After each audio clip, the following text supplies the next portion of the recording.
ഗുരുവായൂരിൻ്റെ മാഷ്, രാധാകൃഷ്ണൻ കാക്കിശ്ശേരി മാഷ്, ആയിരങ്ങൾക്ക് അറിവ് പകർന്ന ഗുരുനാഥൻ. ഒരു അധ്യാപകൻ എങ്ങനെയായിരിക്കണം? മാഷ്ട കുട്ടികൾക്കൊക്കെ ഒരേ ഉത്തരം, അത് രാധാകൃഷ്ണൻ കാക്കിശ്ശേരി മാഷെപ്പോലെ. മാഷ ഏതൊക്കെ വേദികളിൽ കാണാം? സാഹിത്യത്തിൽ, ആത്മീയ പ്രഭാഷണങ്ങളിൽ, ശാസ്ത്ര വിഷയങ്ങളിൽ, പൊതു അറിവിൻ്റെ വ്യവഹാരങ്ങളിലെല്ലാം മാഷ്ക്ക് സംസാരിക്കാൻ കഴിയും. തപം ചെയ്ത് ആർജിച്ചെടുത്തതാണ് അത്. അനേകർക്ക് പകരം അനവധി കഴിഞ്ഞും വിശ്രമമില്ലാതെ യാത്രകൾ ചെയ്യുന്നു, അനേകരുമായി സംവദിക്കുന്നു, വായിക്കുന്നു, എഴുതുന്നു. മണ്ണ് മനസ്സ് മയിൽപീലി മാഷ്ടെ കവിതകളുടെ സമാഹാരത്തിൻ്റെ പേരാണ്. മണ്ണിനും മനസ്സിനും മയിൽ പീലിക്കും മാഷ്ടെ ജീവിതം പകുത്തു നൽകുന്നു. ആ വിശേഷങ്ങളിലേക്കാണ് ഇന്നത്തെ നമ്മുടെ യാത്ര. നമസ്തേ. സ്കൂളുമായിട്ട് ബന്ധപ്പെട്ടിട്ട് ഇങ്ങനെ പെട്ടെന്ന് ഓർമ്മയിൽ വരുന്ന എന്തെങ്കിലും മറ്റു ഇങ്ങനെ കുട്ടികളുമായിട്ട് ബന്ധപ്പെട്ടുള്ള എന്തെങ്കിലും ബന്ധപ്പെട്ട സംഭവം എന്ന് പറഞ്ഞാൽ ശ്രീകൃഷ്ണ ഹൈസ്കൂളിൽ ഒരു 2 രംഗങ്ങൾ എൻ്റെ മനസ്സിൽ ഇപ്പോഴും ഉണ്ട്. ഇപ്പം 2 രംഗങ്ങൾ വെച്ചാൽ നമ്മുടെ വിജയൻ ലാബറട്ടറി ഉണ്ടായിരുന്ന വിജയൻ ഓർമ്മയില്ലേ? വിജയനും നമ്മുടെ വടേക്കര ബാലകൃഷ്ണൻ നായരുടെ മകൻ ഉണ്ണികൃഷ്ണൻ രണ്ടാളും ഒരേ ക്ലാസ്സിലാണ് പഠിച്ചിട്ടുണ്ട്. അപ്പോൾ ആ ക്ലാസ് ടീച്ചർ ഷൺമുഖ മാഷാണ് അവർ. അപ്പോൾ ഒരു ദിവസം ക്ലാസ് വിട്ടു. അല്ല, സാധാരണ 4 മണി കഴിഞ്ഞ് വിട്ടു. ഇവർ തമ്മിലെന്തോ ചണ്ട കൂടിയിട്ട് എന്തുണ്ടായിന്ന് അറിയോ? ഈ ഉണ്ണികൃഷ്ണൻ ഇവനെ വല്ലാതെ വേദനിപ്പിച്ചു, പിടിക്കാൻ പാടില്ലാത്ത സ്ഥലത്ത് പിടിച്ചു വേദനിപ്പിച്ചു. അങ്ങനെയാണ് പത്മസ്ഥാനത്ത് വിജയൻ നിലവിളിച്ച് ഓടി. കംപ്ലൈൻറ്റ് വന്നു. പിറ്റേ ദിവസം ഞങ്ങൾ ചെല്ലുമ്പോൾ കംപ്ലൈൻറ്റാണ്. കുട്ടികളെല്ലാവരും പുറത്താണ്, അകത്താരും കയറുന്നില്ല. വിജയനെ ഇങ്ങനെ ചെയ്തിട്ടുണ്ട്. അതുകൊണ്ട് ഉണ്ണികൃഷ്ണൻ്റെ അച്ഛൻ വീട്ടിൽ വന്നിട്ട് മാപ്പ് പറയണം, ഇല്ലെങ്കിൽ ഞങ്ങൾ ഉണ്ണികൃഷ്ണൻ്റെ വീട്ടിലേക്ക് മാർച്ച് ചെയ്യുന്നൊക്കെയാണ്. ഒരു സഭാഷനൊക്കെ ഉണ്ടായിരുന്നു ഇവിടെ. അയാളിപ്പോൾ എനിക്ക് എവിടെയാണെന്ന് ഓർമ്മയില്ല. കോൺവെൻറ്റിൻ്റെ അടുത്ത് താമസിച്ചെന്ന് സബാസ്റ്റ്യൻ. ഈ കുര്യാക്കോസ് ഡോക്ടർ, ഈ കുര്യാക്കോസ് ആയുർവേദ ഡോക്ടർ കുര്യാക്കോസ് അവിടെ പഠിച്ച ആളാണ്. അപ്പോൾ ഇവരൊക്കെ ആ ബാച്ചിലുള്ളത്. അപ്പോൾ പിന്നെ ഒരു ദാമോദരനുണ്ട്. അപ്പം എന്ത് ചെയ്യാനൊന്നായിപ്പോൾ. അപ്പം ഞാനും ഷൺമുഖ മാഷും കൂടിയിട്ട് വടേക്കര വന്നാരും വീട്ടിൽ പോയി. അതിൻ്റെ അടുത്താണ് വീട്. എന്നിട്ട് ഈ പ്രശ്നം സോൾവ് ചെയ്യേണ്ട കാര്യത്തെക്കുറിച്ച് സംസാരിച്ചു. അങ്ങനെ അതിൽ വടേക്കര അതിന് മകൻ ഇതുണ്ട്. അതിന് പുറമെ മാധവൻകുട്ടി മകനുണ്ട്. മാധവൻകുട്ടി വക്കീലായിട്ടുള്ള ആളാണ്. ആ മാധവൻകുട്ടി അത് വെള്ളമുള്ള ആളാണ്. അയാൾ സ്കൂളിൽ പഠിക്കുന്നുണ്ട്. ഈ പിള്ളേരെ ശകാരിക്കുകയും ചെയ്തു പിറ്റേ ദിവസം. ഇപ്പോൾ പിള്ളേർക്ക് മൂർച്ച കൂടിയില്ല. നിങ്ങൾ രണ്ടാളും ചെന്നു ബാലനാരോട് പറഞ്ഞ് ഒരു ദിവസമൊക്കെ പറഞ്ഞ് അസംബ്ലി കൂടിയാൽ പിള്ളേരോട് ചെറിയൊരു രീതിയിലൊരു ക്ഷമാപണം നടത്തിയ തിരക്കില്ല എന്ന് പറഞ്ഞു. ബാലനാർ സമ്മതിച്ചു. ഞങ്ങളോടുള്ള ബഹുമാനം കൊണ്ട് സമ്മതിച്ചു. അതായത് ഞങ്ങളിവിടെ ഉടങ്ങി വന്ന് പിള്ളേരോട് പറഞ്ഞു, ഇങ്ങനെ ഉണ്ണികൃഷ്ണൻ്റെ അച്ഛൻ വന്നിട്ട് അതിൽ മാപ്പ് പറയാൻ തയ്യാറാണോ? അങ്ങനെ മൂപ്പര് വന്നു, അസംബ്ലി കൂടി. അപ്പോൾ ഞങ്ങൾ മാപ്പ് പറയാനുള്ള വാചകമൊക്കെ എഴുതി കൊടുക്കുന്നൊക്കെ ആയി പിള്ളേർ. അപ്പോൾ ഞങ്ങൾക്ക് വിദ്യാഭ്യാസം ഇല്ലാത്തവർക്ക് എല്ലാം വേണ്ടു, വിദ്യാഭ്യാസം ഉള്ളവർക്ക് എന്തെങ്കിലും പറഞ്ഞ് അവർ പാട്ടിലായിരിക്കുന്നല്ലേ പറയുന്നത്. പാലനാർ സുഖമായിട്ട് അവരോട് സംസാരിച്ചു. ക്ഷമാപണം എന്നുള്ള രീതിയിലല്ല, എൻ്റെ ഭാഗത്ത് ഉണ്ടായത് ശരിയല്ല എന്ന രീതിയിലുള്ള ആ ക്രോധം ശരിയായില്ല എന്നൊക്കെ സംസാരിച്ചു. ആ പ്രശ്നം സംസാരിക്കും. നല്ല ഒരു ഓർമ്മയിലുണ്ട്. ഒരു കാര്യമാണ്. രണ്ടാമത്തെ കാര്യം എന്താ വെച്ചാൽ, നമ്മുടെ അവിടെ സംഗീത ഹോട്ടലുണ്ടായിരുന്നല്ലോ, ജോർജിൻ്റെ ഈ സ്കൂളിൻ്റെ തൊട്ടടുത്ത് തന്നെ സംഗീത ഹോട്ടലുണ്ടായിരുന്നു. അപ്പോൾ അത് ഉണ്ടോയെന്ന് എനിക്കറിയില്ല, ഹോട്ടൽ സംഗീതം ഉണ്ടോയെന്ന് എനിക്കറിയില്ല. അത് നടത്തിയത് ഒരു ജോർജാ. അവിടെ താമസിക്കുന്നത് LF കോളേജിൻ്റെ ഭാഗത്ത്, മേഴ്സി കോളേജിൽ. ആ മേഴ്സി കോളേജിൻ്റെ ആ ഒരു ബിൽഡിംഗ് ഒക്കെ ഉണ്ട്. വിറ്റത് അയാൾ. അദ്ദേഹം അത് നടത്തിക്കൊണ്ടിരുന്നത്. അപ്പോൾ അവിടെ സ്ഥിരമായിട്ട് പാല് കൊടുക്കാൻ പോകുന്ന ഒരു കുട്ടി, നമ്മുടെ ശേഷയിലെ ഒരു കുട്ടീൻ്റെ അവിടെ പാല് കൊടുക്കാൻ പോകണം. ഇതാവൊരു പേര് എനിക്ക് ഓർമ്മയിൽ വരുന്നില്ല. ഒരു ദിവസം അയാളിനെ അവിടെ ചെന്ന സമയത്ത് അയാൾക്ക് ചായയും പലഹാരക്കും കൊടുക്കുകയും ചെയ്യും. അവിടെ കൊണ്ട് എന്തോ ജോർജ് അവനെ ഒന്ന് തല്ലിയെന്നോ ശിക്ഷിച്ചു എന്നൊക്കെയാണ് കംപ്ലൈൻറ്റ്. അയാൾ ഇവിടെ വന്ന് പറഞ്ഞു, അപ്പോൾ ഈ രാഷ്ട്രീയ നയമുള്ള കാര്യം ഒന്നും ആലോചിക്കണ്ട അന്നത്തെ കാര്യം. അപ്പോൾ അന്നത്തെ സ്കൂൾ ലീഡർ ഒരു വാസു കാണും. സ്കൂൾ ലീഡർ ക്ലാസ് ബഹിഷ്കരിക്കാനാണ്. അവനെ ഒരു മാപ്പ് പറഞ്ഞില്ലെങ്കിൽ ക്ലാസ് ബഹിഷ്കരിക്കുന്നതാണ്. അപ്പം ഇങ്ങനെയൊക്കെ ആയിക്കഴിഞ്ഞപ്പോൾ ഒരു പ്രശ്നമില്ലേ. ക്ലാസ് പിള്ളേർക്ക് ആവേശം കയറി കഴിഞ്ഞാൽ പിന്നെ അവർ കൺട്രോളിലാവും. അതെ. അപ്പം ചന്ദ്രൻ മാഷ് ഉണ്ടെന്ന് ഇവിടെ. ചന്ദ്രൻ മാഷ് ഇവിടെ താമസിക്കുന്ന ആളാണ്. ഞാനും ചന്ദ്രൻ മാഷും കൂടിയിട്ട് ജോർജിൻ്റെ ഹോട്ടലിലേക്ക് കയറി. അപ്പോഴേക്കും ഓട്ടോറിക്ഷക്കാരൊക്കെ വന്നു. അതൊരു വലിയ വിഷയമാക്കിയിട്ടേ ഓട്ടോറിക്ഷക്കാരൊക്കെ വന്നു. അവരൊക്കെ അവിടെ വന്നു. അപ്പോൾ ജോർജ് ഞാനും സംസാരിക്കാൻ അകത്തേക്ക് പോകുമ്പോൾ അവർ പറഞ്ഞ് അകത്തൊന്നും സംസാരിക്കാൻ പറ്റില്ല. അപ്പം ഞാൻ പറഞ്ഞു ഇവിടെ സംസാരിക്കട്ടെ, ഞങ്ങൾ കാര്യം എന്തായാലും ചോദിച്ച് മനസ്സിലാക്കട്ടെ. അങ്ങനെ അയാളോട് ചോദിച്ച് മനസ്സിലാക്കിയപ്പോൾ അയാൾ അത്രയൊന്നും കാര്യമായിട്ടൊന്നും ചെയ്തില്ല, അവനും തട്ടുള്ളതൊന്നും ചെയ്തു എന്നൊക്കെ അയാൾ പറയണേ. ഞാൻ പറഞ്ഞു എന്തായാലും ശരി, നിങ്ങളവിടെ പ്രശ്നം ഉണ്ടാക്കി കഴിഞ്ഞിരിക്കുന്നു. ഈ പ്രശ്നം സോൾവ് ചെയ്ത ഉത്തരവാദിത്വം നിങ്ങൾക്കുണ്ട്. ഇല്ലെങ്കിൽ ഞങ്ങൾ വിചാരിച്ചാൽ നോക്കിയില്ല, പിള്ളേർ ഹോട്ടലിൽ കയറി വന്നൊക്കെ എന്താ ചെയ്യാൻ യാതൊരു പിടിയില്ല. അവസാനം ജയിക്കുമ്പോൾ സമ്മതിച്ചു, ഈ ജോർജ് സമ്മതിച്ചു. അപ്പോൾ അസംബ്ലിക്ക് കൂടി ഫ്ലാഗ് മാസ്റ്റ് ഉണ്ട്, അതിന് ഒരു തറയുണ്ട്. ആ തറയുടെ മുകളിൽ കയറി നിന്ന് ഈ കാര്യങ്ങൾ ഞാൻ അവരോട് പറഞ്ഞു. ജോർജിനെ അവിടെ നിർത്തി ജോർജിനെ കൊണ്ട് 2 വാക്ക് പറയിപ്പിച്ചു, പ്രശ്നം അവസാനിപ്പിച്ചു. അങ്ങനെ കുട്ടിയെ അപ്പം എന്തായില്ലേ. മൂന്നാമത്തെ ഒരു സംഭവം കൂടിയുണ്ട്. മൂന്നാമത്തെ സംഭവം എന്താ വെച്ചാൽ അത് KSUവിൻ്റെ സമരമുള്ള ദിവസമാണ്. അപ്പോൾ KSUവിൻ്റെ സമരമുള്ള ദിവസമാണ്. ചാവക്കാട് ഹൈസ്കൂളിൽ നിന്ന് ഒരു 7 or 8 കുട്ടികളെ നമ്മുടെ ഹൈസ്കൂളിലേക്ക് ട്രാൻസ്ഫർ ആക്കി കൊണ്ടുവന്നത്. നമ്പടി മാഷ് എന്ന് കേട്ടോ. നമ്പടി മാഷ് പോസ്റ്റ് നഷ്ടപ്പെട്ട് പോകും, അതുകൊണ്ട് ഒരു 7 കുട്ടികളുണ്ടെങ്കിൽ ആ പോസ്റ്റ് നിലനിൽക്കും എന്ന് വന്നപ്പോൾ നമ്മുടെ MJ ജോസഫ് മാഷാണ് ഒന്ന് ചാവക്കാട് മാഷ്. അപ്പോൾ അവിടുത്തെ വില്ലന്മാരായിട്ടുള്ളൊരു 9 ആളെ മാഷ് അവിടുത്തെ തലവേദന ഒഴിവാക്കി, തലവേദന ഇങ്ങോട്ട് തന്നു. അപ്പോൾ ഈ KSUവിൻ്റെ സമരമാണ്. അതിൻ്റെ നേതാവ് എന്നൊരു ബാലചന്ദ്രൻ ഭ്രാന്തിരിയാണ് KSUവിൻ്റെ. അയാൾ എന്താ ചെയ്തെന്ന് വെച്ചാൽ അയാൾ കാലത്ത് നേരത്തെ വന്നിട്ട് എല്ലാവരും വരുന്നതിന് മുമ്പ് എല്ലാ ക്ലാസ് റൂമിലും ഞങ്ങളുടെ പൂട്ടുണ്ടല്ലോ, സ്കൂളിൻ്റെ പൂട്ട് മാറ്റിയിട്ട് അയാൾ പൂട്ടും. എല്ലാ ക്ലാസ്സും വേറെ പൂട്ടും. പക്ഷെ കുട്ടികളെ കിട്ടിയില്ലെങ്കിൽ, സമരത്തിൽ ഇറങ്ങിയില്ലെങ്കിൽ ബുദ്ധിമുട്ടായില്ല. അതായത് പോയി. അപ്പോൾ ഞാൻ വന്നു. ചന്ദ്രശേഖരൻ മാഷുണ്ട്, കുത്തേറ്റ് മരിച്ചവർ മാഷ് കേട്ടിട്ടുണ്ടോ? മാഷുണ്ട്. ഞാൻ വന്നിട്ടുണ്ട്, ചന്ദ്രശേഖരൻ മാഷ് വന്നിട്ടുണ്ട്. അപ്പോൾ ഞങ്ങളിങ്ങനെ ആലോചിച്ചു എന്താണിപ്പോൾ ചെയ്യുക. എല്ലാ കുട്ടികളൊക്കെ വന്ന് പറയേണ്ട എല്ലാ ക്ലാസ് റൂം പൂട്ടിയിട്ടിരിക്കുകയാണ്, എന്തപ്പോൾ ചെയ്യുക. അപ്പോൾ അവിടെയുള്ള കുട്ടികളോട് കൂടി ആലോചിച്ചു എന്താ നമുക്കിപ്പോൾ ചെയ്യാൻ കഴിയാണ്ടോ ഒക്കെ ചോദിച്ചു. നിങ്ങൾക്കൊക്കെ സമരത്തിൽ താല്പര്യമുണ്ടോ ചോദിച്ചപ്പോൾ ഞങ്ങൾക്ക് ആർക്കും താല്പര്യമില്ലാതെ. എന്നൊരു കാര്യം ചോദിച്ചു, നിങ്ങളെ പൂട്ടൊക്കെ പൊളിച്ചോളാം. നല്ല ധൈര്യത്തിൽ ഞങ്ങൾ പറഞ്ഞു എല്ലാ പൂട്ടും നിങ്ങൾ തട്ടിപ്പൊളിച്ചോളാം. എല്ലാ പൂട്ടും തട്ടിപ്പൊളിച്ചു. കുട്ടികൾക്ക് സന്തോഷമായി, പൂട്ട് തട്ടിപ്പൊളിക്കാൻ കഴിഞ്ഞു വെച്ചാൽ സന്തോഷമാണ്. കഴിഞ്ഞു, ബെല്ലടിച്ചു, ക്ലാസ്സായി. ബാലചന്ദ്രൻ ഭ്രാന്തിരി ഒരു കാറിൽ വരികയാണ്. ഇവിടെ വന്ന് നോക്കുമ്പോൾ ഇവിടെ ക്ലാസ് നടക്കുകയാണ്. അന്ന് ബാലചന്ദ്രൻ ഭ്രാന്തിരി അവിടെ നിന്ന് പോയതാണ്, പിന്നെ അവിടെ വന്നിട്ടില്ല. അങ്ങനെ ഒരു അപമാനമായി. അത് അയാൾക്കൊരു ആയില്ല എന്നതാണ്. ഇതൊക്കെ ഉണ്ടായ സംഭവങ്ങളാണ്. മൊബൈൽ ഇങ്ങനെ പച്ച പിടിച്ച് നിങ്ങളുടെ സംഭവങ്ങളാണ്. പക്ഷെ അതുപോലെ ഇപ്പോൾ സ്കൂളിൻ്റെ രാഷ്ട്രീയത്തെയൊക്കെ പറ്റിയിട്ട് ഇങ്ങനെ പറഞ്ഞപ്പോഴേ, അന്നും ഇന്നും സ്കൂൾ കുട്ടികൾക്കും രാഷ്ട്രീയമുണ്ട്, പഠിപ്പിക്കുന്ന അധ്യാപകർക്കും രാഷ്ട്രീയമുണ്ട്. പക്ഷേ മാഷ്ക്ക് രാഷ്ട്രീയം ഉണ്ടോ? എനിക്ക് പ്രത്യേക രാഷ്ട്രീയം, ഞാൻ രാഷ്ട്രീയത്തിൽ വിശ്വസിക്കുന്നുണ്ട്. ഒരു രാഷ്ട്രീയം ഞാൻ വിശ്വസിക്കുന്നുണ്ടെങ്കിലും അതൊരിക്കലും ഞാൻ എൻ്റെ പ്രവർത്തന മേഖലയിൽ കൊണ്ടുവരാം. അല്ല, അന്ന് അവിടെ ആരും ചെയ്തിരുന്നില്ല.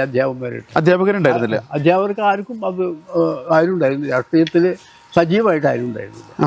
ഉണ്ടെങ്കിൽ തന്നെ അവർ സ്കൂൾ കാര്യങ്ങളിൽ ആരും അത് കാണിച്ചിരുന്നില്ല.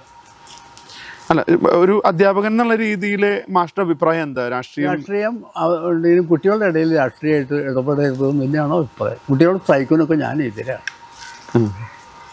സ്കൂൾ രാഷ്ട്രീയത്തിനും സ്ട്രൈക്കിനും ഒക്കെ എതിരായിട്ടുള്ള ആളാണ്. കാരണം ഒരുപാട് ക്ലാസ്സുകൾ നഷ്ടപ്പെടും. ഭാവിയും ഈ സ്ട്രൈക്ക് തന്നെ തുടങ്ങുന്നത് 1959 വിമോചന സമരമായിട്ട് ബന്ധപ്പെട്ടിട്ടാണ് ഈ സ്ട്രൈക്ക് ഉണ്ടാവുന്നത്. അതുവരെ ഇപ്പോൾ ഞാൻ 53 അധ്യാപകനായ ആളാണ്.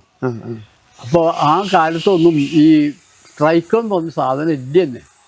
വിമോചന സമരം വന്നപ്പോൾ നമ്മുടെ എഡ്യൂക്കേഷൻ ബില്ല്, മുണ്ടശ്ശേരി മാഷ് കൊണ്ടുവന്ന എഡ്യൂക്കേഷൻ ബില്ല്, പിന്നെ ഗൗരിയമ്മ കൊണ്ടുവന്ന കർഷക ബന്ധ ബില്ല്, ഈ 2 ബില്ലാണ് അന്ന് ആകെ പ്രശ്നം ഉണ്ടാക്കിയത്. എഡ്യൂക്കേഷൻ ബില്ല് വന്നപ്പോൾ എന്ത് തോന്നുന്നു വെച്ചാൽ മാനേജർമാരുടെ അധികാരങ്ങൾ വെട്ടിക്കുറയ്ക്കുകയാണ്. ഡയറക്റ്റ് അപ്പോയിൻമെൻ്റാണ് ഉദ്ദേശിച്ചത്. ഇപ്പോൾ എയ്ഡഡ് വിദ്യാലയത്തിലായാലും ഗവൺമെൻറ് വിദ്യാലയത്തിലായാലും ഡയറക്റ്റ് അപ്പോയിൻമെൻറ്റ്. അപ്പോൾ മാനേജർമാർക്ക് അവിടെ ഹാൻഡിൽ ചെയ്യാൻ ചെയ്യും. അതുപോലെ ഭൂമിയുടെ കാര്യത്തിൽ വന്നപ്പോൾ കൃഷിഭൂമി കർഷകനെന്നുള്ള ആശയത്തിൻ്റെ അടിസ്ഥാനത്തിൽ അങ്ങനെ വന്നപ്പോൾ കുറേ ആളുകൾ സംഘടിച്ചു. കോൺഗ്രസ് എല്ലാവരും കൂടി ഈ കമ്മ്യൂണിസ്റ്റ് മന്ത്രിസഭയാണ് സംഘടിപ്പിച്ചു.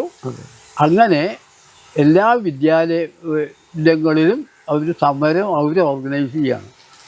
ആ കാലത്താണ് AK ആൻ്റണി വരുന്നത്, വയലാർ രവി വരുന്നത്, മറ്റേ തിരുവഞ്ചൂർ രാധാകൃഷ്ണൻ, ഉമ്മൻചാണ്ടി, സുധീരൻ തുടങ്ങിയതൊക്കെ വരുന്നത് ആ കാലത്താണ്.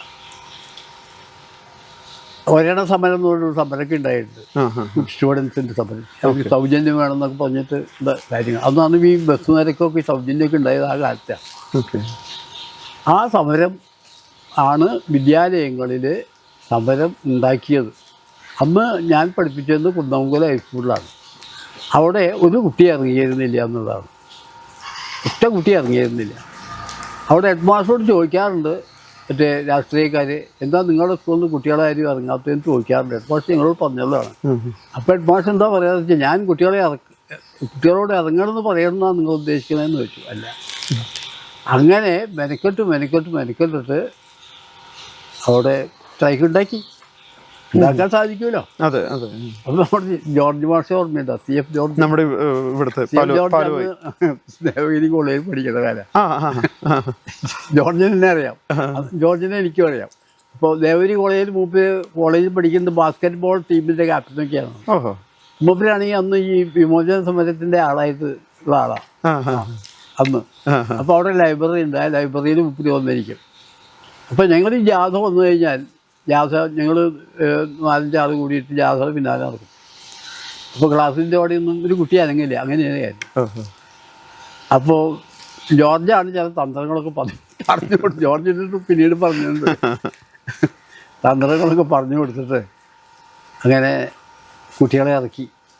അങ്ങനെയാണ് ഈ സമരം സ്റ്റാർട്ട് ചെയ്യുന്നത്. ഉണ്ടാകേണ്ടതാണ്. ആ സമരം കൊണ്ട് എന്താ നേടിയത് എന്ന് ചോദിച്ചാൽ ഒന്നും അറിയില്ല. പിന്നീട് കുറേ സമര പരമ്പരകൾ ഉണ്ടായി എന്ന് മാത്രമേ ഉള്ളൂ. അതുകൊണ്ട് വിദ്യാർത്ഥികൾക്ക് രാഷ്ട്രീയമാവാം, കുഴപ്പമൊന്നുമില്ല. അതൊരു ക്ലാസ് ബഹിഷ്കരണം എന്നുള്ള രീതിയിലുള്ള സമരമുറ ഒന്നല്ല. രാഷ്ട്രീയമാവാം, അതെ, അതിൻ്റെ താത്വികമായ വശങ്ങൾ പഠിക്കുമ്പോൾ അറിയണമെന്നില്ല. അതിൻ്റെ എക്സിക്യൂഷൻ എങ്ങനെ വേണം എന്നുള്ളതിനെ കുറിച്ച് ആലോചിക്കണം. മാഷ് ഇങ്ങനെ ഗുരുവായൂരിന്റെ വളർച്ച ഇങ്ങനെ നേരിട്ട് കണ്ടിട്ടുള്ള ഒരാളായിരിക്കും അല്ലേ? എങ്ങനെയൊക്കെയാണ് മാഷിന്റെ ഓർമ്മയിലുള്ള ഒരു ഗുരുവായൂരിന്റെ ഒരു വളർച്ച? അന്ന് അമ്പലം പോലും ഇത്രയധികം ഭക്തജനങ്ങളുടെ തിരക്ക്, പെട്ടെന്നുള്ള ഒരു പുരോഗതി ഉണ്ടായതെന്ന് വെച്ചാൽ ആ കത്തിയില്ലേ? അതെ അതെ. അമ്പലം കത്തിയതാണ് ആകെയുള്ളൊരു മാറ്റത്തിന് കാരണം എന്നാണ് ഞാൻ വിചാരിച്ചത്. അതോടുകൂടി ലോകശ്രദ്ധ തന്നെ ആ അമ്പലത്തിന് കിട്ടുകയുണ്ടായി. അന്ന് മറ്റ് ഈ കമ്മിറ്റിയൊക്കെ ഉണ്ടായി. ഇപ്പോൾ KP കേശവമേനോൻ, കേളപ്പൻ മുതലായിട്ടുള്ള വലിയ വലിയ ആളുകളാണ്, ഓൾ കേരള ഉള്ള ആളുകളാണ് അന്ന് ഈ കമ്മിറ്റിയിലൊക്കെ ഉണ്ടായിരുന്നത്. അങ്ങനെ ഒരു വലിയൊരു പ്രചാരം കിട്ടിയപ്പോൾ ആളുകൾ ധാരാളം വരാൻ തുടങ്ങി. അപ്പോൾ അവർക്ക് സൗകര്യങ്ങൾ വേണമെന്നായി. അപ്പോൾ അങ്ങനെ വേദികൾ വരുന്നു, ലോഡ്ജുകൾ വരുന്നു, അതുപോലുള്ള കാര്യങ്ങളൊക്കെ വരുന്നു എന്നുള്ളത് അല്ലേ. പിന്നെ ടൗൺഷിപ്പ് പോയിട്ട് മുനിസിപ്പാലിറ്റിയായി. അങ്ങനെ മാറ്റം അവിടെ ഉണ്ടായി, ഭരണപരമായ രംഗത്തുണ്ടായി മാറ്റം. അതെ. ഇന്നത്തെ ഗുരുവായൂരിൻ്റെ പ്രശ്നം എന്താ വെച്ചാൽ ഏറ്റവും വലിയ പ്രശ്നം മാലിന്യം തന്നെയാണ്. ഇപ്പോൾ ഏറ്റവും 1-ാം ക്ലാസ് ആണോ എന്നൊക്കെ പറഞ്ഞാലും ശരി, ഇപ്പോൾ ചക്കുങ്കണ്ടത്തേക്കുള്ള മാലിന്യം ഇപ്പോഴും ഒഴുകുന്നുണ്ടെന്നാണ് ആളുകൾ പറയുന്നത്. അതെ, അത് ശരിക്കും വിസർജ്യം അതേപോലെ ഒഴുകുന്നുണ്ടെന്നാണ് പറയുന്നത്. നമ്മുടെ ഈ ഒരു പ്രോജക്റ്റൊക്കെ ഉണ്ടാക്കിയിട്ടുണ്ട്, എന്താ വേണ്ട പോലെ വർക്ക് ചെയ്യുന്നില്ല എന്നോ ഓക്സിഡേഷൻ ശരിയാവണില്ല എന്നോ അതൊക്കെ പറയണത് കേൾക്കാറുണ്ട്. അപ്പോൾ ഗുരുവായൂരിൻ്റെ വളർച്ച എന്ന് പറഞ്ഞാൽ കുറേ കോൺക്രീറ്റ് സൗധങ്ങളുടെ വളർച്ച എന്നത് ആണെങ്കിലും അല്ലാത്ത കുറേ പാകപ്പിഴവുകൾ ഗുരുവായൂരിനുണ്ട് എന്നാണ് ഇപ്പോഴും എൻ്റെ വിശ്വാസം. ഈ വ്യക്തമായൊരു പ്ലാനിങ് ഗുരുവായൂരിന് ഉണ്ടാവേണ്ടതുണ്ട്. ഒരു ടൗൺഷിപ്പിൽ അന്ന് OKR മേനോൻ, പിന്നെ കുട്ടികൃഷ്ണൻ, പിന്നെ ഒരു മജീദിൻ്റെ ഒരു ഏട്ടുണ്ട്, അതിൻ്റെ പേര് മുഹമ്മദ് കുഞ്ഞ് ടൂറുണ്ട്. അവരെല്ലാവരും കൂടിയിട്ട് ഒരു മാസ്റ്റർ പ്ലാൻ ഉണ്ടാക്കിയിരുന്നു. ആ മാസ്റ്റർ പ്ലാൻ പ്രകാരമാണ് ഇപ്പോൾ ഇന്നർ റിംഗ് റോഡും ഔട്ടർ റിംഗ് റോഡും ഒക്കെ വന്നത് ആ മാസ്റ്റർ പ്ലാനിലാണ്. ആ മാസ്റ്റർ പ്ലാൻ കഴിഞ്ഞതിന് ശേഷം അത് അന്നത്തെ ഒരു കാഴ്ചപ്പാടുള്ള മാസ്റ്റർ പ്ലാനാണ്. അത്ര വലിയ ദീർഘദർശിത്വം അതിനുണ്ടെന്ന് പറയാൻ വയ്യാൻ തോന്നുന്നു എനിക്ക്. എന്നാലും അത് ആ കാലഘട്ടത്തിൽ ഭാഗമായിരുന്നു. പക്ഷേ ഇനി പുതിയൊരു മാസ്റ്റർ പ്ലാൻ ഉണ്ടാവേണ്ടതുണ്ട് ഗുരുവായൂരിനെ സംബന്ധിച്ചിടത്തോളം. കാരണം പോപ്പുലേഷൻ വർദ്ധിച്ചുകൊണ്ടിരിക്കുകയാണ്. പ്രത്യേകിച്ച് ഈ ടൂറിസ്റ്റുകൾ ധാരാളം വന്നുകൊണ്ടിരിക്കുകയാണ്. അവർക്കുള്ള സൗകര്യങ്ങൾ കൂടുതൽ കൊടുക്കേണ്ടതുണ്ട്. മാലിന്യം മുക്തമാക്കാനുള്ള കാര്യങ്ങൾ ചെയ്യേണ്ടതുണ്ട്. ഇപ്പോൾ ഈ ഉറവിടത്തിൽ തന്നെ സംസ്കരിക്കുന്നവർക്ക് എന്താ സമ്മാനം കൊടുക്കുന്നതൊക്കെ കണ്ടു. ഉറവിടത്തിൽ സംസ്കരിക്കണമെങ്കിൽ ഇപ്പോൾ ഈ ഫ്ലാറ്റുകൾ താമസിക്കുന്നവർക്ക് എവിടെ ഉറവിടം? ഇതാണ് കാര്യം. ഇപ്പം ധാരാളം ഫ്ലാറ്റുകളാണ് ഗുരുവായൂർ വന്നിട്ടുള്ളത്. വീടുകളൊക്കെ കുറഞ്ഞു വന്നു. അവിടുത്തെ പഴയ തറവാട്ടുകാരൊക്കെ പോയി ഗുരുവായൂരിന്, എല്ലാവരും പോയി. അധിക വിലക്ക് കിട്ടുമ്പോൾ വിറ്റിട്ട് പോയി. ഒരു 4-5 തറവാട്ടുകാർ മാത്രമേ ഇപ്പോൾ അവിടെയുള്ളൂ. ഒരു കിടുവത്ത് തറവാടുണ്ട്, ഒരു ചെങ്കാലത്ത് തറവാടുണ്ട്, പിന്നെ ഒരു ഇവിടെ എന്താണ് മാരാത്ത് തറവാടുണ്ട്, മാടക്കാവിൽ. ഇങ്ങനെ 6-7 തറവാടുകൾ മാത്രമേ ഇപ്പോൾ അവിടെയുള്ളൂ. ബാക്കിയൊക്കെ പോയി. തിരുവങ്കടത്ത് കുറച്ച് പഴയ തറവാട്. തിരുവനന്തപുരത്ത് പിന്നെ അങ്ങനെ ബാധിച്ചിട്ടില്ല. തിരുവങ്കടം എന്ന് പറയുന്നത് ഗുരുവായൂരിൻ്റെ ഒരു എന്താ പറയേണ്ട ഒരു റെസിഡൻഷ്യൽ ഏരിയ ആണെന്നാണ് ഞാൻ പറയാം. ഗുരുവായൂരിൻ്റെ എന്താ അവിടെ താമസിക്കുകയും ഗുരുവായൂർ ജോലി ചെയ്യുകയും ചെയ്യുന്ന കുറേ ആളുകളുണ്ട്, ഇല്ലേ? അതെ അതെ അതെ. അപ്പോൾ ഏതാണ്ട് ഒരു റെസിഡൻഷ്യൽ ഏരിയയാണ് ഗുരുവായൂർ. ജോലി ഗുരുവായൂരും, താമസം തിരുവങ്കടത്തുമായിട്ട് താമസിക്കുന്നത്. ഒരു ഗ്രാമത്തിൻ്റെ ഒരു അന്തരീക്ഷം, ഗ്രാമത്തിൻ്റെ അന്തരീക്ഷമുണ്ട്. മാത്രമല്ല അവിടെ ഒരു സാംസ്കാരിക ആയിട്ടുള്ളൊരു അന്തരീക്ഷം ഉണ്ടല്ലോ. ആ അന്തരീക്ഷത്തിൽ കൊണ്ടാണെന്ന് തോന്നുന്നുണ്ട് അവിടെ ഒരു എന്ത് സ്വഭാവം ഉണ്ടെന്ന് ഞാൻ പറയേണ്ടത്. ഒരു മതാതീതമായ ഒരു സൗഹൃദമുള്ള ഒരു ഏരിയ ആയിട്ടാണ് അത് തോന്നിയിട്ടുള്ളത്. അവിടെ തിരുവങ്കടം എന്ന് പറഞ്ഞാൽ എനിക്ക് വളരെ ഇഷ്ടപ്പെട്ടൊരു സ്ഥലമാണ്. എത്രയോ കുട്ടികളുണ്ട് അവിടുന്ന്, തിരുവങ്കടക്കാരായിട്ട് കുറേ കുട്ടികളുമുണ്ട് തിരുവങ്കടം. അതേപോലെ ഒരു സ്ഥലം ഇപ്പോൾ കാരക്കാട് അതേപോലെ അല്ല. കാരക്കാടൊക്കെ പോയി, ഇപ്പോൾ പോയി ആയിരുന്നു മുമ്പ്. അപ്പോൾ അതങ്ങനെയല്ല. പക്ഷെ ഞാൻ മാഷിന്റെ വ്യക്തി ജീവിതത്തിലേക്ക് തിരിച്ചു വരികയാണെങ്കിൽ മാഷിന്റെ ഈ കഴുത്തിന്റെ ഒരു ചെരിവ് പോലും അതൊരു ആക്സിഡന്റ് ആണെന്ന് ഞാൻ കേട്ടിട്ടുണ്ട്. ആക്സിഡന്റ് ആണ്. ഇങ്ങനെ മാഷിന്റെ ജീവിതത്തിൽ വലിയൊരു വേദനയും ഒക്കെ പലതും നിരാശയും അതിനെ പറ്റിയിട്ട് ഓർക്കാനേ എനിക്ക് ഇഷ്ടമല്ല. ഞാനത് സംഭവിച്ചിട്ട് ഈ കോഴിക്കോട് മെഡിക്കൽ കോളേജിൽ അന്ന് ഡോക്ടർ CK രാമചന്ദ്രൻ അന്ന് ട്രീറ്റ് ചെയ്ത്. മാഷ് കുന്നമംഗലത്തുള്ളപ്പോഴാണ് ഉണ്ടായത്? അല്ല, ഇവിടെ നാട്ടിൽ വന്നിട്ടാ ഒരു കല്യാണത്തിന് പോയതാ. ആ കല്യാണത്തിന് പോയപ്പോൾ ഉണ്ടായ ഒരു കാർ ആക്സിഡൻ്റാണ്. അന്ന് എനിക്കൊന്നും സംഭവിച്ചിരുന്നില്ല. ഇവിടെ ഒരു മുറിവ് മാത്രമേ ഉണ്ടായിരുന്നുള്ളൂ. അന്ന് ഞാൻ കൂടെ ഉണ്ടായിരുന്ന ആളുടെ മുറിവ് രക്ഷിച്ചു. കാരണം മാഷ്ക്ക് വേറെ മുറിവുകളില്ല. ഈ ഇവിടെ മുറിവുണ്ടായിരുന്നു. പിന്നീട് ഞാൻ ശ്രീകൃഷ്ണ ഹൈസ്കൂളിൽ ഈ ഷട്ടിൽ കോക്ക് ഉണ്ട്, അത് കളിച്ചുകൊണ്ടിരിക്കുമ്പോൾ പെട്ടെന്ന് ഈ കയ്യിൻ്റെ അവിടെ ഒരു ഇങ്ങനൊരു വലിവുണ്ടാവുകയാണ്, ഞരമ്പിൻ്റെ. ആ ഞരമ്പിൻ്റെ വലിവുണ്ടായി. അന്ന് മാഷ് അധ്യാപകനാണോ? ആ മുതിർന്ന ഒരു സമയത്ത് തന്നെയാണ് ഉണ്ടാവണേ. പിന്നെ 40ാമത്തെ വയസ്സിലാണ്. എന്നിട്ടാണ് കോഴിക്കോട് മെഡിക്കൽ കോളേജിൽ പോയത്. അന്ന് CK രാമചന്ദ്രനാണ് അവിടുത്തെ ഡോക്ടർ. ആയുർവേദ ചികിത്സ വേറെ ചെയ്തിരുന്നു. അപ്പോൾ ഒരു CBC വാര്യയിലാണ് അവിടുത്തെ ന്യൂറോ ഒക്കെ ഉണ്ടായത്. അപ്പോൾ ഇവിടെയൊന്നും കിട്ടാത്തൊരു മരുന്ന് ആണ് അന്നത്തെ മരുന്ന്. അത് വാലിയം എന്ന് പറഞ്ഞൊരു മരുന്നുണ്ട്. അതാണ് കഴിക്കാൻ പറഞ്ഞത്. പിന്നെ വേറെന്തോ പാസിറ്റൈനോ എന്തൊക്കെ പറഞ്ഞ മരുന്നുകളുണ്ട്. അതൊക്കെ തടേഷനുള്ള മരുന്നുകളാണെന്ന് പിന്നീട് മനസ്സിലാക്കാൻ കഴിഞ്ഞു. പിന്നെ അത് അന്ന് ഉണ്ടായിരുന്നത് എന്താ വെച്ചാൽ ഇങ്ങനെ ഈ നമ്മുടെ മുഖം ഉണ്ടല്ലോ ഇങ്ങനെ തിരിയും, ഇങ്ങനെ പിടിച്ചിങ്ങനെ ആക്കണം, അങ്ങനെയായിരുന്നു അന്നത്തെ അവസ്ഥയിലായിരുന്നു. പിന്നെ ആയുർവേദ ചികിത്സ കൊണ്ടാണത് ഏതാണ്ട് മുഴുവൻ മാറുകയെന്ന് ചെയ്തു. മുഴുവൻ മാറി. പിന്നെ ഇപ്പോഴാണ് അടുത്താണ് കുറേ കൂടിയും അതൊരു വിസിബിളായിട്ടുള്ള രീതിയിൽ വരുന്നത്. അപ്പം അന്ന് വെല്ലൂർ പോയി. മദ്രാസിൽ രാമമൂർത്തി എന്ന് പറഞ്ഞിട്ടൊരു ഡോക്ടറുണ്ട്. അയാൾ ന്യൂറോ സർജനാണ്. അയാളുടെ അടുത്ത് പോയി. അപ്പോൾ അദ്ദേഹം പറഞ്ഞു സർജറിയുടെ ആവശ്യമില്ല, സർജറി വന്നു കഴിഞ്ഞാൽ എന്താണ് ഉണ്ടാവുക എന്ന് പറയാൻ കഴിയില്ല എന്ന് പറഞ്ഞു. റിസൾട്ട് എന്താണ് ഉണ്ടാവുക എന്ന് പറയാൻ കഴിയില്ല. ചിലപ്പോൾ നിങ്ങൾ കുഴഞ്ഞാലും തളർന്നു അങ്ങനെ സംഭവിക്കാം. മെഡിക്കൽ കോളേജിൽ പ്രിൻസിപ്പാൾ ഒരു KN പിഷാരി മാഷുണ്ട്. മാഷ് ഇവിടെ ഈ തൃശ്ശൂർക്കാരനാണ്. അപ്പം അദ്ദേഹത്തിനെ വീട്ടിൽ പോയി കണ്ടു. സരോജ നേഴ്സിംഗ് ഹോം എന്നിട്ടൊന്ന് കാണുമ്പോൾ തൃശ്ശൂരുണ്ട്. അദ്ദേഹത്തിൻ്റെ ആ സരോജയുടെ അച്ഛനാണ്.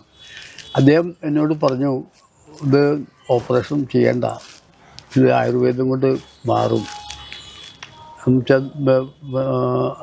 അങ്ങനത്തെയാണ് സംഗതി എന്ന് പറഞ്ഞു. അങ്ങനെ നരേന്ദ്രൻ എന്ന് പറഞ്ഞ വലിയൊരു ഡോക്ടറുണ്ട്. അയാളുടെ അടുത്ത് പോകാനാണ് ആദ്യം ഉദ്ദേശിച്ചത്. അപ്പോൾ പിഷാരി ഭാഷ പറയുകയും ചെയ്തത് വലിയൂർ പോകുന്നതിന് മുമ്പ് രാമമൂർത്തിയെ പോയി കാണുമെന്ന് പറഞ്ഞു. അങ്ങനെയാണ് രാമമൂർത്തിയെ പോയി കണ്ടത്. രാമമൂർത്തി പറഞ്ഞു ഞാൻ സജസ്റ്റ് ചെയ്യില്ല എന്ന് പറഞ്ഞു. അപ്പോൾ അവിടെ വലിയൂർ പോയില്ല, നരേന്ദ്രനെ കണ്ടില്ല. പിന്നീട് ആയുർവേദ ചികിത്സ ചെയ്തു. ശിരോവസ്തി എന്നൊക്കെ പറഞ്ഞത് അതൊക്കെ ചെയ്തു. പിന്നെ മറ്റേ 2-3 കൊല്ലം മറ്റേ അല്ലാത്ത ചികിത്സ ചെയ്തു. അങ്ങനെ അത് ഒരുവിധം ശരിയായിട്ട് വന്നതാണ്. ഇതിപ്പം കുറച്ചതായിട്ട് വീണ്ടും ഇങ്ങനെ വരുന്നുണ്ട്. പക്ഷെ ഇപ്പോൾ ഇങ്ങനെ സംഗതി ഉണ്ടെന്ന് ധാരണ ഇപ്പം എനിക്ക് കാണുന്നവർക്ക് ഉണ്ടാവാം. എനിക്ക് അങ്ങനെയൊന്നും ഇല്ല എന്നുള്ള ഹോട്ടലിൽ ഞാനങ്ങനെ നടക്കുകയാണ്. അപ്പം അത് എന്നെ സംബന്ധിച്ചിടത്തോളം എൻ്റെ വളർച്ചയുടെ ഒരു വലിയൊരു ഒരു ഘട്ടത്തിൽ ഒരു കോടാലി വെച്ച സംഗതിയാണ്. എന്നുവെച്ചാൽ ഞാൻ കോളേജിലേക്ക് കയറുമായിരുന്ന ഘട്ടത്തിൽ ആ രോഗം വന്നു. ശ്രീകൃഷ്ണ കോളേജിൽ കയറാനുള്ള സാധ്യതകളൊക്കെ തെളിഞ്ഞു വന്നപ്പോഴാണ് ഈ രോഗം വന്നത്. ഹൈസ്കൂളിൽ ഞാൻ നിന്നുകൊണ്ട് എന്തെന്നറിയോ, അവിടെ എനിക്ക് ആനുകൂല്യങ്ങളും ഒന്നും നഷ്ടപ്പെട്ടില്ല. കോളേജിൽ പോയിരുന്നെങ്കിൽ ഒരു ആനുകൂല്യവും ഉണ്ടാകുമായിരുന്നില്ല. അവിടെ ചെന്ന് ചേർന്ന ഉടനെ ഈ രോഗം വന്നു കഴിഞ്ഞാൽ എന്താ ആനുകൂല്യം ഉണ്ടാവും, ഒന്നും ഉണ്ടാവില്ല. അപ്പോൾ ഈശ്വരൻ വിധിച്ചത് അങ്ങനെയാണെന്ന് ഞാൻ ചെയ്യുന്നത്. അവിടെ രോഗത്തെക്കുറിച്ച് ഞാൻ ഇപ്പോൾ ചിന്തിക്കാറില്ല. ഇപ്പോൾ പലർക്കും ധാരണ എന്താ വെച്ചാൽ അത് ജനിക്കുമ്പോൾ ഉള്ളതാണെന്നാണ്. ആയിക്കോട്ടെ, കുഴപ്പമില്ല. ഞാൻ ആ രോഗമായിട്ട് എന്താ താല്പര്യം പ്രാപിച്ചു. മാഷിങ്ങനെ ഓർക്കാൻ പോലും ഇഷ്ടപ്പെടില്ല എന്ന് പറയുമ്പോൾ പോലും ഞാനിങ്ങനെ പലരിലും പറഞ്ഞു കേട്ടിട്ടുണ്ട്, ഇങ്ങനെ അമ്മയും വൈഫും ആണ് ആ ഒരു അപകടത്തിൽ നിന്ന് രക്ഷപ്പെടുത്തി. മറക്കില്ല, ഞാൻ ഒരിക്കലും മറക്കില്ല. കാരണം വെച്ചാൽ അമ്മ കാലത്ത് ഈ ഒരു തിരുനാവായ ഒരു മൂസുണ്ടായിരുന്നു. തിരുനാവായ മൂസ് പണ്ട് കേളികേട്ട ആയുർവേദ വൈദ്യനാണ്. അദ്ദേഹത്തിൻ്റെ അടുത്ത് പോയിട്ടുണ്ട്. അദ്ദേഹം കാലത്ത് 4 മണിക്ക് കരയ്ക്ക് കുടിക്കാനൊരു പൊടി തരും. അപ്പോൾ അമ്മ വന്നിട്ട് 4 മണിക്ക് എന്നെ വിളിക്കും, കറക്റ്റായിട്ട് അത് കൊടുക്കും. അമ്മയാണ് എന്നെ വീണ്ടും ജോലിയിൽ പോകാനായിട്ട് പ്രേരിപ്പിച്ചതാണ്. ഞാൻ വീട്ടിലവിടെ തറവാട്ടിലാണ്. അവിടെ ഇങ്ങനെ കിടക്കും. അമ്മ ചോദിക്കും, ഇന്ന് എന്താണ് എൻ്റെ സ്ഥിതി ചോദിക്കും. അപ്പോൾ ഈ അമ്മയെന്ന് പറയും ഞാൻ. അപ്പോൾ അമ്മ പറയും, അങ്ങനെ കിടന്നാൽ പറ്റുമോ, ഇനി ശരി പോണ്ടതല്ലേ, അപ്പോൾ നമുക്ക് കുട്ടികളും ബാധ്യതയൊക്കെ ഉള്ളതല്ലേ, നമ്മളിങ്ങനെ കിടന്നാൽ പറ്റുമോ, അതുകൊണ്ട് എങ്ങനെയെങ്കിലും മെനക്കെട്ട് പോകാൻ നോക്കാൻ പറ്റുമോ എന്നൊക്കെ ചോദിക്കും അമ്മ. അപ്പോൾ അമ്മയുടെ സ്നേഹശാസനം കൊണ്ട് ഞാൻ മെനക്കെടും, പോവും, ക്ലാസ് എടുക്കും. ക്ലാസ് എടുക്കുമ്പോൾ എന്താ പ്രശ്നം എന്ന് വെച്ചാൽ നേരെ സെൻറ്ററിൽ നിന്ന് ക്ലാസ് എടുത്താൽ കുട്ടികൾ മുഴുവൻ കാണില്ല. ഇപ്പോൾ സൈഡിൽ നിന്നിട്ട് ക്ലാസ് എടുക്കും. അങ്ങനെയൊക്കെ അഡ്ജസ്റ്റ് ചെയ്ത് ആദ്യകാലം. പിന്നീട് അങ്ങനെയുണ്ട് പോയി. പിന്നിപ്പോൾ അത് ശല്യമല്ല. അത് ഈ ന്യൂറോയിൻ്റെ മരുന്ന് ഇപ്പോഴും കഴിക്കണം. ഓക്കെ. അതെ, മാഷ് എന്ന് പറയുമ്പോൾ തന്നെ ആ ഒരു ചെറിയ അതൊരു യുണീക്കാണ് മാഷിന്റെ ഒരു. അല്ല, അതിപ്പോൾ എന്തോ അറിയില്ല, അത് ഒരു ഈശ്വരൻ അങ്ങനെയാണ് ഉദ്ദേശിച്ചത്. അപ്പം അങ്ങനെ വിചാരിക്കാറുണ്ടോ. മാഷ്ക്ക് 4 മക്കളല്ലേ? 4 ആൺകുട്ടികൾ. 4 ആൺകുട്ടികളാണ്. അവരൊക്കെ എന്ത് ചെയ്യണു? അവരുടെ ഒരാൾ ബോംബെയിൽ ആണ്, ടാറ്റയുടെ കമ്പനിയിൽ ഓഡിറ്ററായിട്ട് വർക്ക് ചെയ്യണം. റിട്ടയർ ചെയ്തു. അവർ കമ്പനി അവർക്ക് എക്സ്റ്റൻഷൻ കൊടുത്തിരിക്കുകയാണ് അവർ. രണ്ടാമത്തെ ആൾ ഇപ്പോൾ ഇവിടെ കണ്ട ആളാണ്. അയാൾ മെഡിക്കൽ ഷോപ്പൊക്കെ ആയിട്ട് ഇവിടെ നാട്ടിലുണ്ട്. അയാളുടെ കൂടെയാണ് ഇപ്പോൾ ഞാൻ ഉള്ളത്. പിന്നെ മൂന്നാമത്തെ ആൾ നന്ദകുമാർ എന്ന് പറയും. അയാൾ ഗൾഫിലുണ്ടായിരുന്നു, പിന്നെ ഇവിടെ ഉണ്ടായിരുന്നു, മലേഷ്യയിലുണ്ടായിരുന്നു, പിന്നെ മദ്രാസിലൊരു കമ്പനിയിൽ ഉണ്ടായിരുന്നു. ഈ ഇതാണ് പാനൽസ് ഉണ്ടാക്കണില്ലേ, സോളാർ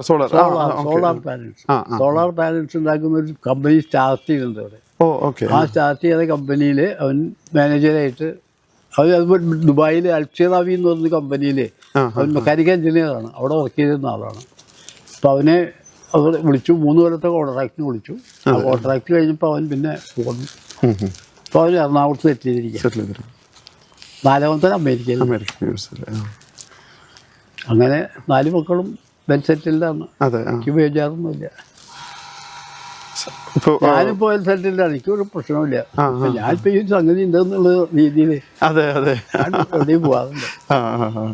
അല്ല മാഷിന്റെ പ്രായം പറഞ്ഞാൽ പോലും ആരും വിശ്വസിക്കില്ല. കാരണം അത്ര ഓട്ടാണ് മാഷ് ഈ പ്രായത്തിൽ.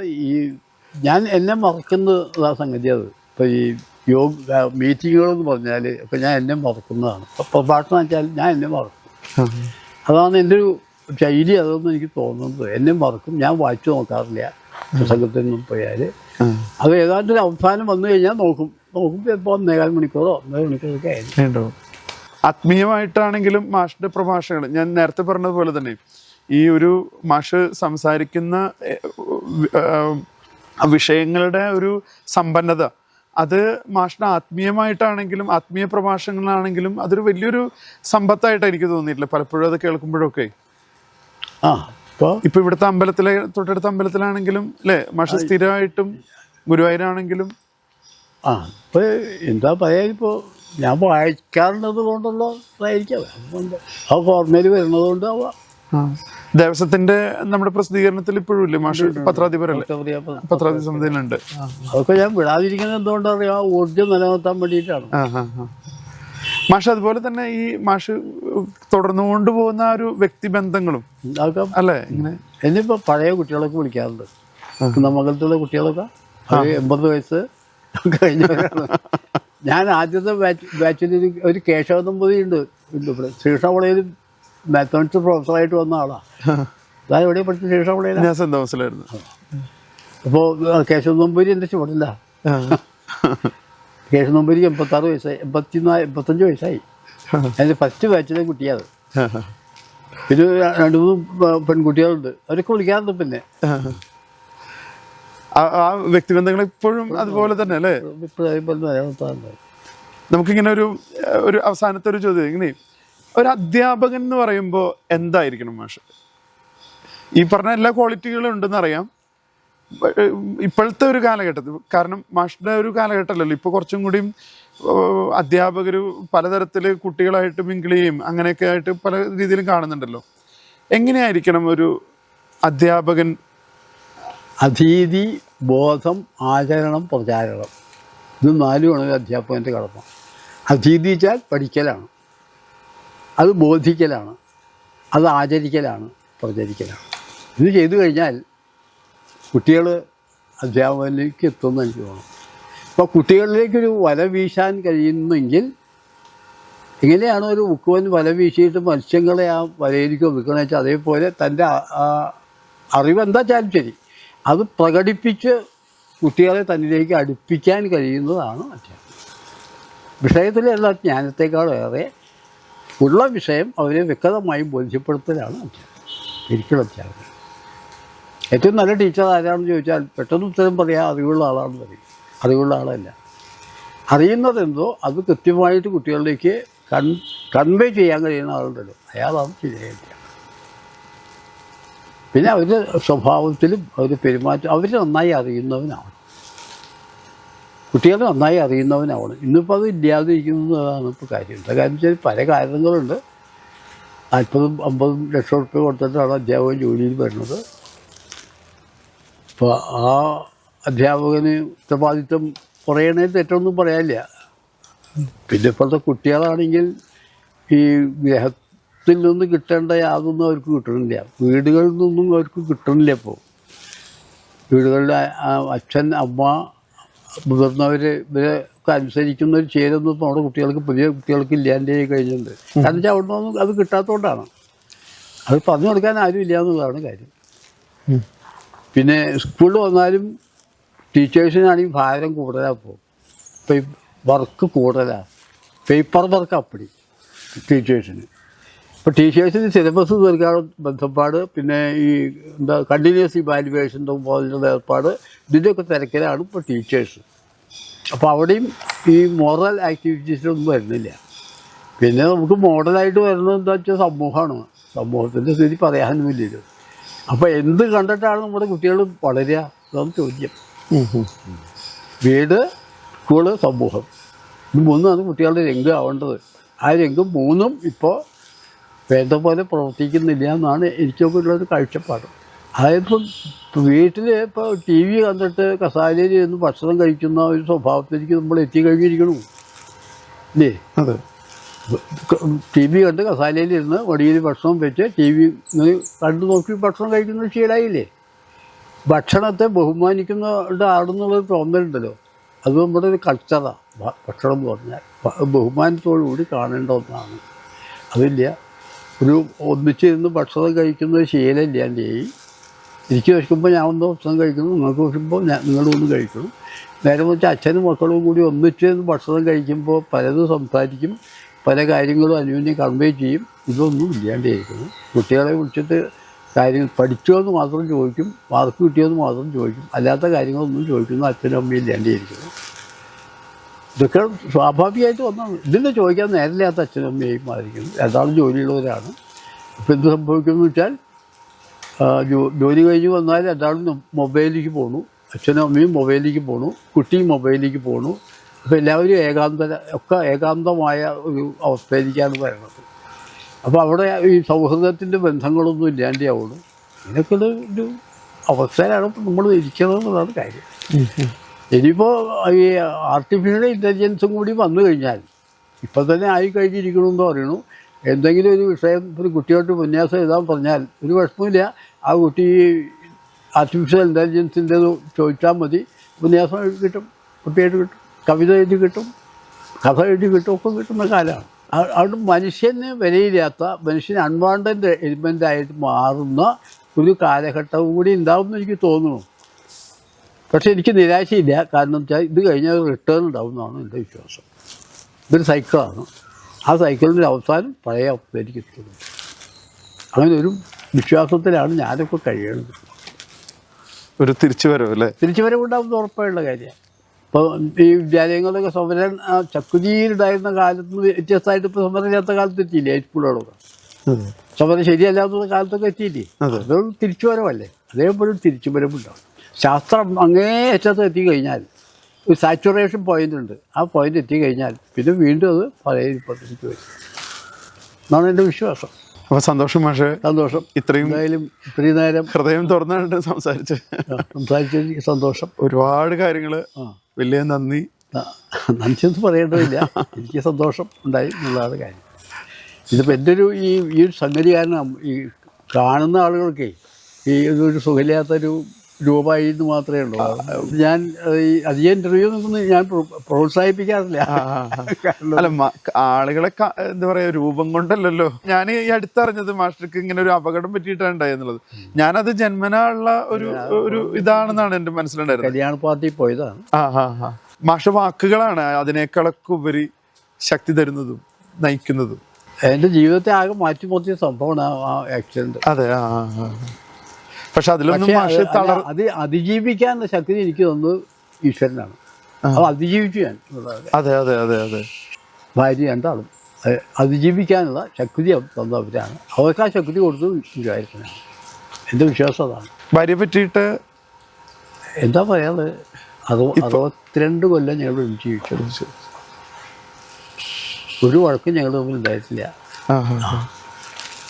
മാതൃകാ ദമ്പതിമാരെന്ന് പറഞ്ഞത് ഞങ്ങൾക്ക് ആദ്യം സമ്മാനം തന്നു. മഹിളാ സമ്മാനമാണ്. യാതൊരു പ്രശ്നവും ഉണ്ടായിട്ടില്ല. സാമ്പത്തികമായ പ്രശ്നങ്ങൾ ഉണ്ടായിരുന്ന കാലമുണ്ട്, ഇല്ലാത്ത കാലം ഉണ്ടായിട്ടുണ്ട്. അതിലൊക്കെ ഞങ്ങൾ ഒരുമിച്ച് അങ്ങനെ ജീവിച്ചു പോയി. ഒരു സ്കൂൾ അധ്യാപകൻ എന്നൊക്കെ പറയുമ്പോൾ മാഷിൻ്റെയൊക്കെ ആ ഒരു കാലഘട്ടം ശമ്പളമൊക്കെ വളരെ താരതമ്യം കുറവല്ലേ? ഞാനൊക്കെ ധാരാളം ഗൈഡ് എഴുതിയിട്ടുണ്ട്. അതിൻ്റെ ഒരു ആ പഠിപ്പിക്കുന്ന കാലത്ത് HNC-കാർക്ക് വേണ്ടി എത്രയോ ഗൈഡ് എഴുതി കൊടുത്തിട്ടുണ്ട്. 1ാം ക്ലാസ് മുതൽ കോളേജ് നില വരെയുള്ള ക്ലാസ്സുകളിലേക്ക് വേണ്ട ഗൈഡ് എഴുതി കൊടുത്തത്. പിന്നെ അവർക്ക് വേണ്ടിയിട്ടാണ് ഞാൻ മഹാഭാരതം, എഴുത്തച്ഛൻ്റെ മഹാഭാരതം ഗദ്യ വിവർത്തനം ചെയ്തു കൊടുത്തത് HNC-കാർക്ക്. അതുപോലെ അധ്യാത്മരാമായണം ഗദ്യ വിവർത്തനം ചെയ്തു കൊടുത്തത് ഒക്കെ അവർക്ക് വേണ്ടിയിട്ടാണ്. അതൊക്കെ എന്തിനാണ് ഞാൻ ചെയ്തത് ചോദിച്ചാൽ ഇത് കിട്ടാനാണ്. സാമ്പത്തിക കുട്ടികളെ 4 കുട്ടികളും വിദ്യാലയത്തിൽ പോയിക്കൊണ്ടിരിക്കുകയാണ്. അപ്പോൾ അധ്യാപകന് ഇന്നത്തെ പോലെ ധാരാളം ശമ്പളം എന്നുള്ള കാലമല്ലോ അധ്യാപകന്. ആ ഒരു കാര്യം നേരിടാനായിട്ട്, ആ ഫിനാൻഷ്യലായിട്ട് അത് നേരിടാനായിട്ട് ധാരാളം ഗൈഡുകൾ എഴുതിയിരുന്നു. ശരിക്കും നല്ല ബുദ്ധിമുട്ട് തന്നെ അല്ലേ ആ ഒരു ഇങ്ങനെ അധ്യാപകർ ഇപ്പൊ ആ കാലം ഇപ്പം വല്ല ബുദ്ധിമുട്ടില്ലായിരുന്നു. അധ്യാപകരെ പറ്റിയിട്ടുള്ള പല കവിതകളും അല്ലേ? ആ, ഞാൻ കവിത എഴുതിയിട്ടുണ്ട്. കുറേ കവിതകളൊക്കെ എനിക്ക് നഷ്ടപ്പെട്ട് പോയിട്ടുണ്ട്. കുറച്ചൊന്നും ഞാൻ ശേഖരിച്ചു മാത്രം. ഇപ്പോൾ ഈ കഷ്ണം കടലാസിൽ എഴുതിയിട്ട് എവിടെയെങ്കിലും കവിത വായിക്കും, ഇവിടെ കൊണ്ടുവയ്ക്കും. അത് പിന്നെ എവിടെയും നഷ്ടപ്പെടാൻ എനിക്ക് ഇതായില്ല. അത് ഉപന്യാസങ്ങളും ഇങ്ങനെ നഷ്ടപ്പെടും. ഇപ്പോഴും ഞാൻ എഴുതുന്നതൊന്നും എടുത്തു വയ്ക്കണ പണിയില്ല എനിക്ക്. എടുത്തു വയ്ക്കുന്ന അത് ചെയ്യലല്ലേ, എന്താ ചെയ്യാം. ഇപ്പോൾ ഈ വയസ്സുകാലത്ത് ഉണ്ടാവും പോകണം.